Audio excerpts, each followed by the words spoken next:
Bonsoir à tous, bienvenue à ce flash d'information. Nous commençons par le palais présidentiel où s'est tenu ce mercredi le traditionnel conseil des ministres. Il a été supervisé par le président de la République, Alassane Ouattara. Les membres du gouvernement ont pris plusieurs décisions, entre autres la création d'un fonds pour le programme Électricité pour tous, la construction d'une grande centrale solaire à Korogo et l'instauration du service civique pour les jeunes. Je vous propose un extrait de l'intervention du porte-parole du gouvernement à l'issue de ce conseil des ministres. Le Conseil a adopté une ordonnance portant création, attribution, organisation et fonctionnement du Fonds pour le programme Électricité pour tous, en abrégé Fonds PEPT, ainsi que la loi de ratification y afférent.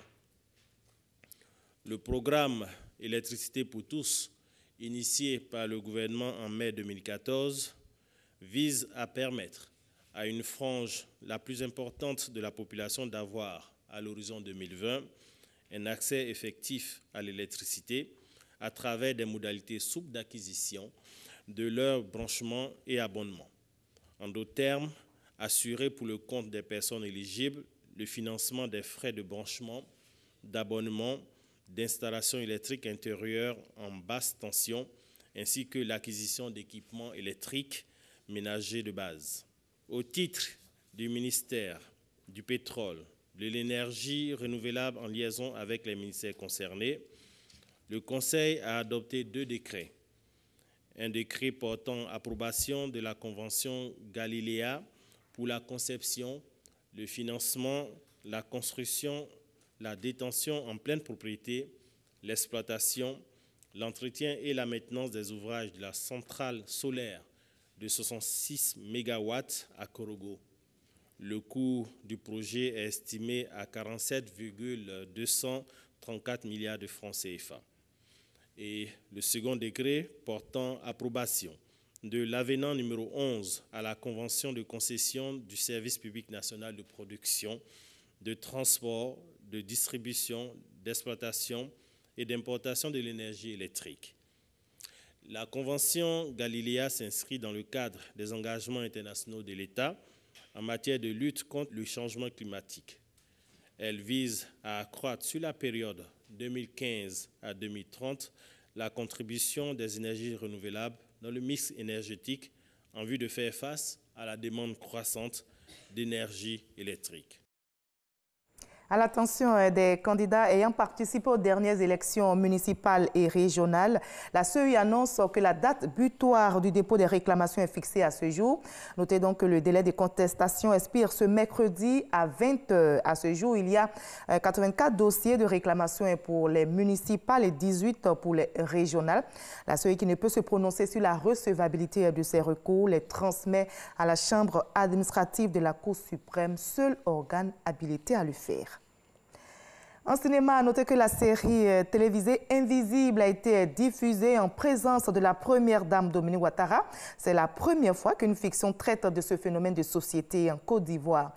Invisible est donc une série télévisée sur les réalités ivoiriennes, en particulier sur les microbes, ces jeunes enfants en conflit avec la loi et qui sème des crimes dans la ville d'Abidjan, la capitale économique ivoirienne. Nous y reviendrons ce soir à 20 h.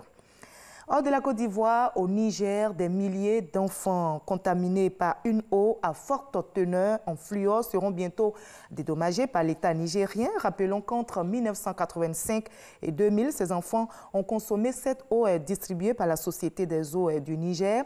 Une décision de justice devenue définitive oblige donc l'État du Niger à les indemniser. L'annonce a été faite devant les députés à l'occasion de l'interpellation du ministre des Finances à l'Assemblée nationale. Ce dernier promet donc d'étudier la question en urgence. Le 5e round du dialogue burundais s'est ouvert aujourd'hui, mercredi 24 octobre à Arusha, en Tanzanie.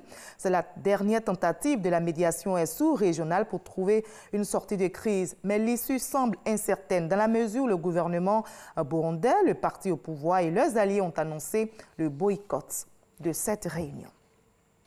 Les autorités américaines ont intercepté 2 colis contenant potentiellement des engins explosifs destinés à Hillary Clinton et à l'ancien président américain Barack Obama. Et cela 2 jours après qu'une bombe artisanale a été retrouvée chez un autre démocrate. À noter que le paquet destiné à Mme Clinton, ex-secrétaire d'État, a été intercepté lors d'une vérification de routine selon le service fédéral chargé de la protection des anciens présidents et de leurs familles. Et celui destiné à l'ex-président démocrate Barack Obama a été intercepté ce mercredi matin. Les 2 colis ont été identifiés, je rappelle, comme contenant des engins explosifs potentiels et ne seront donc pas parvenus à leur destinataire. Fin de ce Flash Info. Suivez juste après l'info régionale qui vous donne toutes les informations concernant nos régions ici en Côte d'Ivoire. Moi, je vous retrouve avec plaisir à 20 h pour la grande édition. À tout à l'heure.